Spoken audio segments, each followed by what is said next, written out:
Okay, saying that we're live. I don't know why I decided to put that there. Like I would be able to see it because I can't.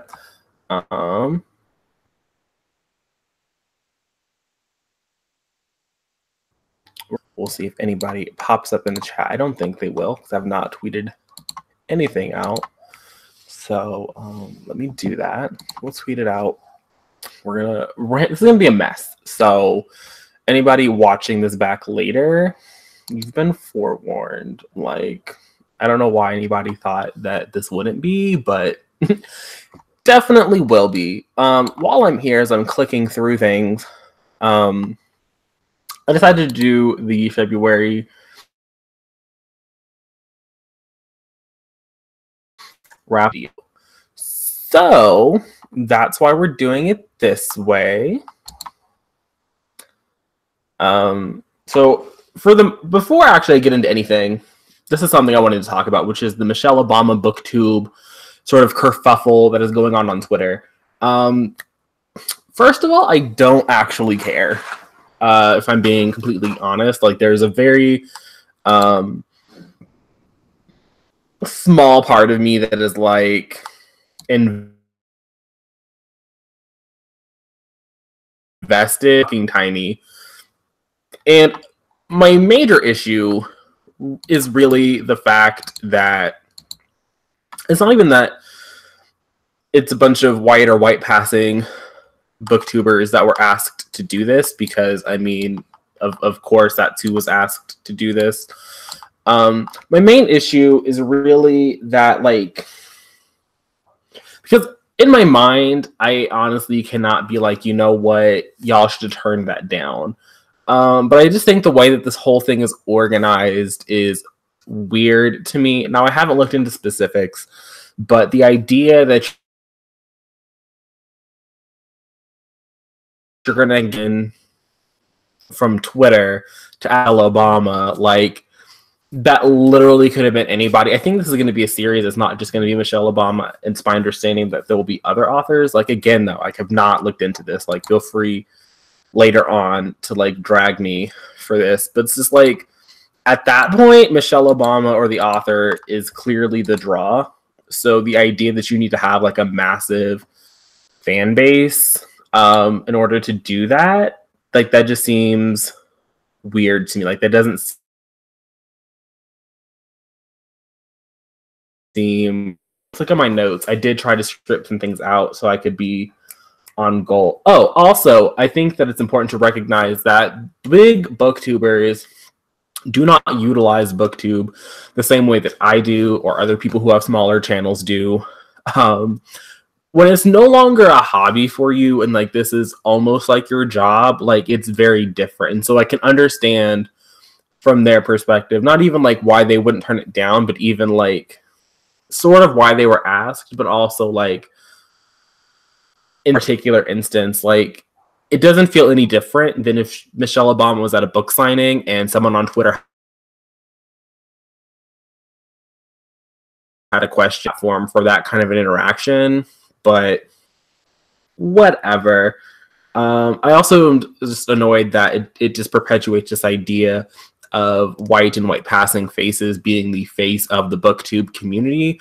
Especially in this time like now where booktube, at least my feed, is more diverse than it ever was. I started watching booktube videos in 2012-ish, 2013. So in 6 years, 7 years, my feed is super fucking diverse. So the idea that we just have a bunch of white and white passing people going to ask these questions, like, I feel that needs to be addressed. I'm not saying that I need to go see Michelle Obama because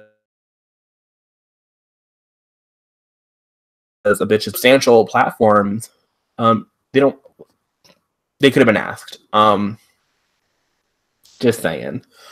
But let's talk about Blackathon. I think right now over on Twitter, the Blackathon Twitter page is hosting a discussion about the Poedex. So we'll start with that. I have a review of that, and twas not a fan. Twas not a fan at all.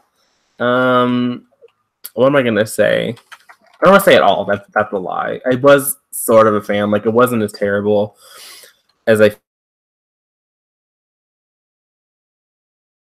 feel like, let's just tweet this out.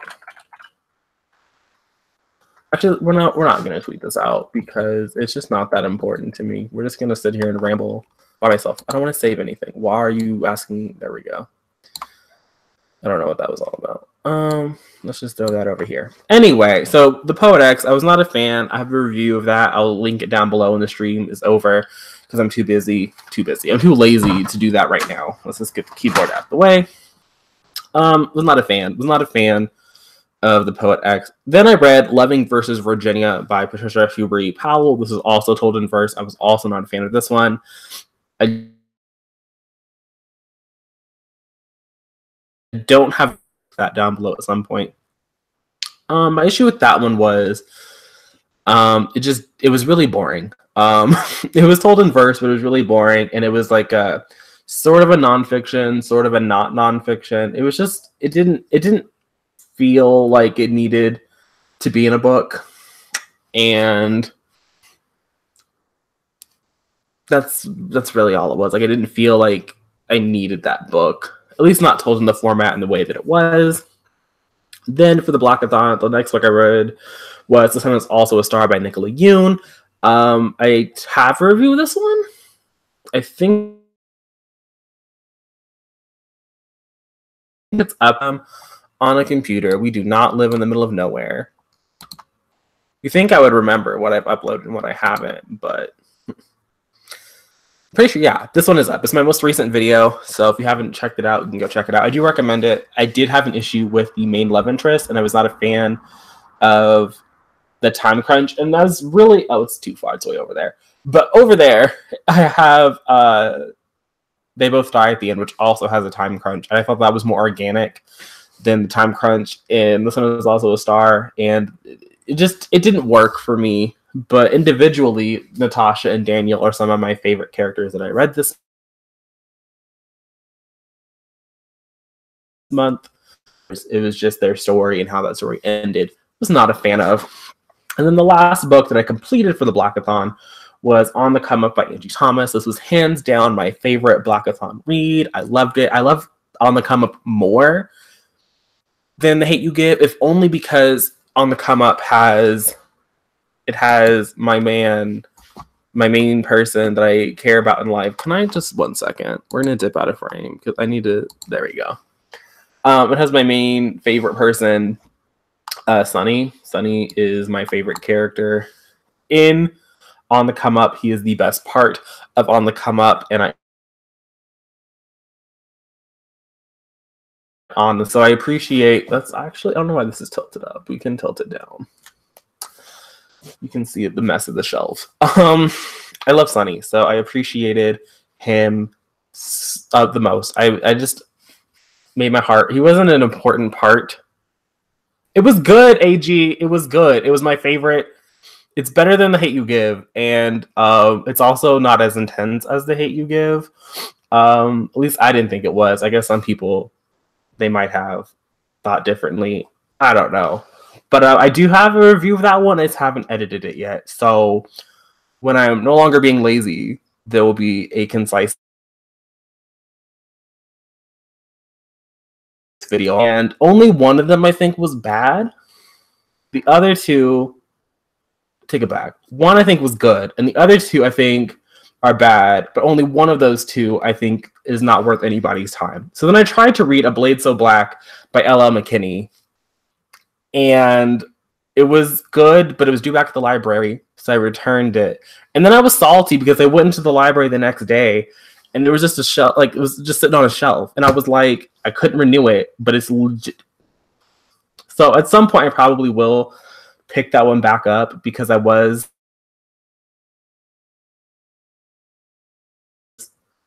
thought the world was interesting. It was easily relatable. It reminded me a lot of Angie Thomas's writing. So I feel like if people like The Hate U Give or they liked On the Come Up, then I think they'll like A Blade So Black, especially if they want like a fantasy thing and not like a contemporary, like, I think it works. I didn't finish it, so I can't like really recommend it to people, but I think so. And then the one that of the two that I didn't finish, I think is just whatever, is Pride by E.B. Zavoy. I've not read Pride and Prejudice, and so this is a retelling, and it wasn't working for me. We were dealing with Dominicans and I think Harlem. I don't know where they were, if I'm being honest. I don't know where they were. I just made that up. But we had black people, but like it felt very white to me, and I didn't care. I did not care about them. I think if you like Pride and Prejudice, you might like this, or you might not because it's not as good. I don't know. So I've not read it. I have it on Audible, but I haven't actually taken the time to listen to it because I can't. So maybe people like Pride. It felt like I don't think anybody should ever bother with is The Field Guide to North American Teenager by Ben Philippe. And it's not that this book is bad, because it's not. I mean, I think personally it's bad. If somebody did want to read it, like, I'm sure there are worse things they could spend their time doing. But it was just so painful to get through, which is sad because the main character, I forget what his name is. It's like Norris. I want to say it's Norris. That sounds right.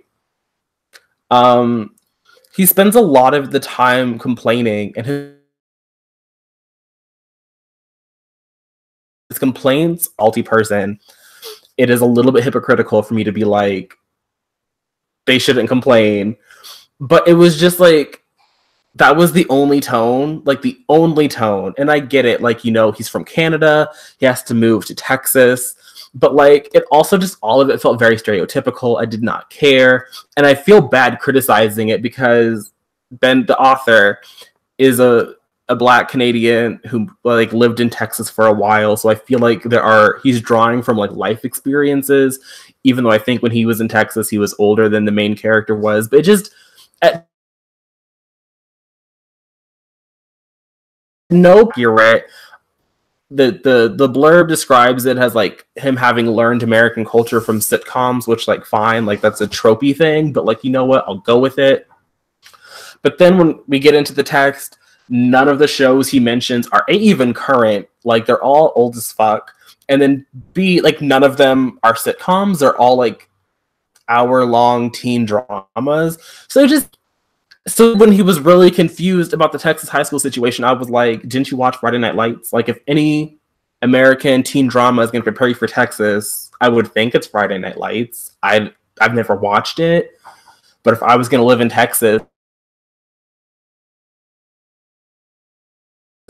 it just didn't click with me. I didn't care. It also had like the sense of, I don't recommend it. I do not recommend it at all. It has really good reviews. E.B. Zavoy, she blurbed it, so I feel like if you appreciate her writing, then maybe you'll appreciate Ben's. I don't know. I didn't care. And then I read the one book I finished in February, but I started in January, was Lethal White by Robert Galbraith. Was not the biggest fan of this one. I probably won't do a video review of this one. I don't know. I appreciated the story when it was over, and I appreciated how we got to the ending. But like, the experience of getting to the ending was not pleasant as far as I was concerned. At all. It was very boring. I felt that all of the sort of time that could have been used for developing the mystery was used to Dick and Robin, and some of it just didn't feel necessary. There were moments that did, or moments I thought added to the story, but overall, I feel like the way it combined together, it just felt very uneven. I think that's probably the best way to put it. So that was when I started in January, but I finished it in February, and I was really happy to finish it. And there's no word on when book number 5 is coming, but at some point it'll come out and I will read it. And then we'll start with the reread, I guess. fine buddy read situation. And I have to say that, one, I was a terrible buddy reader, but two, so was my buddy. Like, there was no actual buddy read involved in this whole situation. And I will fully admit to taking part in, like, not really reaching out and being part of the terribleness.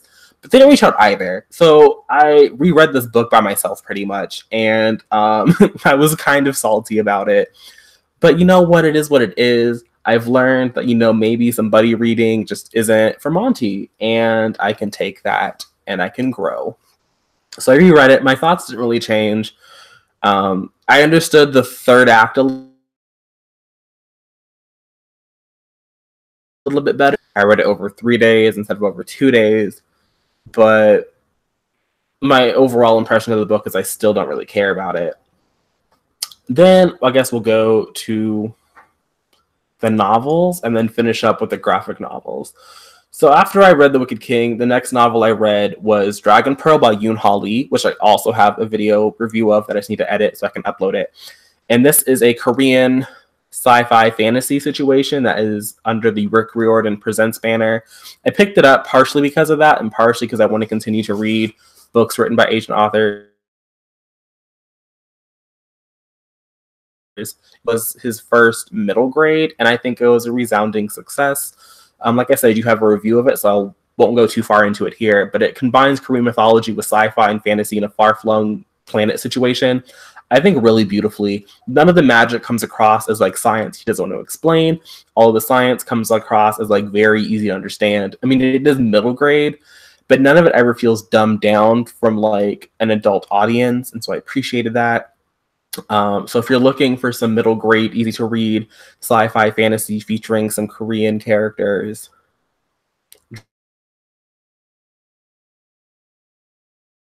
Dragon Pearl. It was going to be a series, and I do think that there's potential in this world to continue on with the story, but you can literally just read Dragon Pearl and have a complete experience in 300 pages. So that's nice.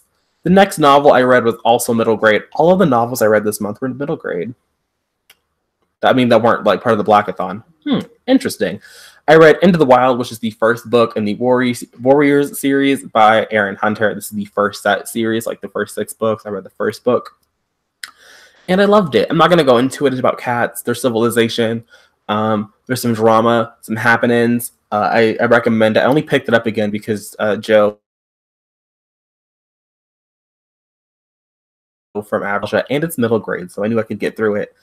And I did, and I really appreciated it. I haven't continued on with this series, but I might at some point soon. I don't know. And then the last novel that I read was Harry Potter and the Order of the Phoenix. It is still my favorite. I will concede that the first 200 pages are slow as fuck. Like, they are really, really slow, and they do drag. But once we get past that 200-page point, A+ material. Just saying. Then I read volumes 1 and 2 of Fence by Sia, like a rivalry situation. And if I'm being honest, I didn't think it was like the world's best graphic novel series. It felt very like cartoon strip. It was like, I liked the art, I appreciated the art, but the actual story, I feel just like there's not enough of it. Like like there's not enough plot and there's not enough story to justify this whole situation. So there's that. Then I read Sailor Moon Eternal Edition Volume 2, which was like a fun little read. I appreciated it. We got the conclusion of what happened. No, if it was like the world's best thing. I think that Volume 2 was definitely weaker than the first volume. So there was that. But it ended on a nice note, and while obviously the series is complete, I am waiting to just read them in the translated bind-up Eternal editions. So I'm still waiting for Volume 3. It's meant to come out this year at some point, so I'll continue that when I can. And then the last thing I want to talk about is Deadly Class by Rick Remender, because I read all 7 volumes. And after Volume 1, I will fully admit that I read them I went into this thinking I was going to get a nice, happy assassin school. There would be death, there would be some violence. And what I got was just very immature, very not making sense, very things were happening for shock value, but I was just like, there's no narrative here. Like, you can't shock me if there's no narrative. Although I will say that the back half, oh, okay, well, we got the ice cream man is going through the neighborhood. Probably can hear that. I don't know what's going on. I'm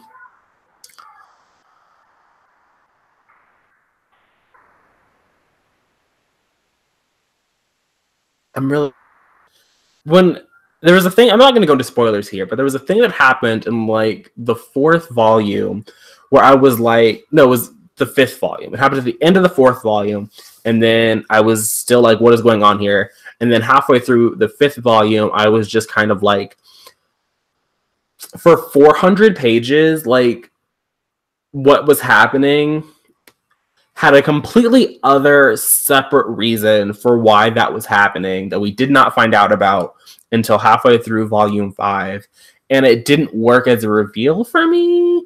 It actually just really bothered me. And then volume at the end, and I was like really thrown because I was convinced it was a flashback, and then I started reading volume 7, and it was not a flashback. So there was like a lot of things that were just like plot twisting, but I felt that the underlining structure of the narrative could not support them because I never really felt invested with any of these characters. And there was a whole host of them. There was a solid like main 5, at least in like the 1st volume, 2nd volume time. There's like a good 5 characters that are like, who is kind of a main character, but he's also so far the only character that something happens to that has not been undone, and I am kind of pressed about that. Like, of all the other things you've undone, not that one. Later on in the narrative, there is that she is an African character who comes in, but again, it's all very convoluted, and very little of it actually makes sense. And so I don't know how they made a TV show out of this, to be honest, but I will probably check it out at some point. But I was very, very annoyed with all of Deadly Class.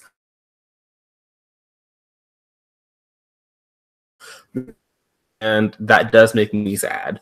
I don't recommend people read Deadly Class, but I also understand that there is nothing I can say that is really going to stop people. So if you decide to, feel free. You can come talk to me about it afterwards. I will pick up volume 8. I think volume 8 is meant to be the last one, but it's not coming out until I want to say June. So there'll be a time for me to have a break from the material, because I did read these in like really rapidly. So that'll be nice. But I started to tell, and 2, I don't know like where this is going at all. So that's what I read in February. It was a grand total, I want to say 18 books. Can I count? Let's see if I can count. That's 4, and then 5, 6, 7, 8, 9, 10, 11, 18 books. Oh, 19. I read 19 books. Most of that was graphic novels, which I'm not mad about. That was what, 9 volumes?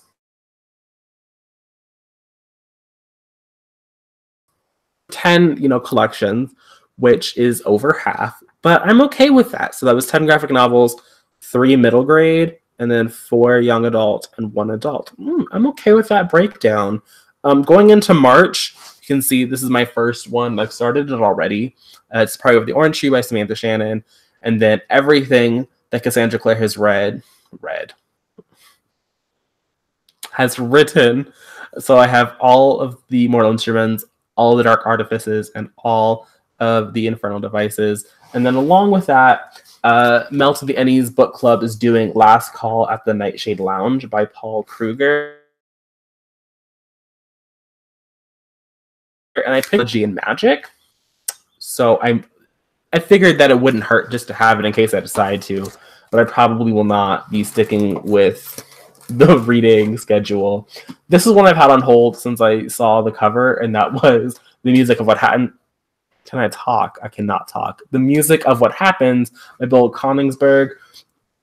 I've read one other book by this man. I read Openly Straight years ago. There's a really crappy review on my channel if you're really that interested. But young adult gay people will always get me to at least check the book out. As we've seen, where it was a dark time, where I had like 30 books out, and I did not read most of them. And then lastly, I have... Oh, there's some manga in there, but I'm not pulling that out. Easy Prey by Catherine Lowe. This is a young adult thriller. So I think like a teacher's nudes are like sent out or something. So yeah, I don't know. It sounded really good when I read the thing. The description. When I read the description, it sounded really good, but regurgitating it doesn't sound that great. So that's what I have read in February. It's what I want to read.